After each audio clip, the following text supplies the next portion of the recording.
സംസ്ഥാനത്ത് വീണ്ടും പച്ചക്കറി വില കുത്തനെ ഉയരുന്നു. തമിഴ്നാട്ടിലും കർണാടകയിലും മഴക്കുറവും കടുത്ത ചൂടും കാരണം ഉൽപാദനം കുറഞ്ഞതോടെ കേരളത്തിലേക്കുള്ള പച്ചക്കറി വരവ് ഇടിഞ്ഞതാണ് വിപണിയെ പ്രതിസന്ധിയിലാക്കിയത്.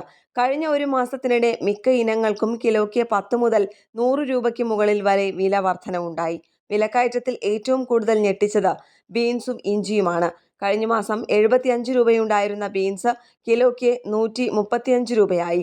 ഇഞ്ചി 75 രൂപ മുതൽ 77 രൂപയിൽ നിന്ന് 140 രൂപയ്ക്ക് അടുത്തെത്തി. വെളുത്തുള്ളി 150 രൂപ വരെ ഉയർന്നതും കുടുംബ ബജറ്റിനെ തകർക്കുകയാണ്. അമര, ചുവന്ന പയർ, തക്കാളി, കാബേജ്, മുരിങ്ങ, കാരറ്റ്, പടവലം, കോവയ്ക്ക തുടങ്ങിയവയ്ക്കും വൻ വർധനവാണ്.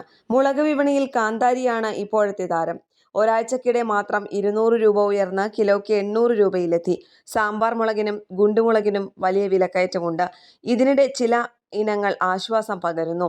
വേനൽക്കാലത്ത് കുതിച്ചുയർന്ന ചെറുനാരങ്ങയുടെ വില 195 രൂപയിൽ നിന്ന് 85 രൂപയായി കുറഞ്ഞു.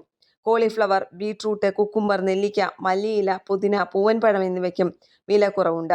തമിഴ്നാട്ടിൽ നിന്നുള്ള ചരക്കു വരവ് കുറഞ്ഞതും ഗതാഗത ചെലവ് ഉയരാനിടയുള്ള സാഹചര്യവുമാണ് വ്യാപാരികളുടെ ആശങ്ക. മഴ ലഭിച്ച് ഉൽപാദനം വർദ്ധിച്ചാൽ മാത്രമേ വിപണി ശാന്തമാവൂ എന്നാണ് വ്യാപാരികളുടെ പ്രതീക്ഷ. ന്യൂസ് ഡെസ്ക് കേരള പ്രണാമം.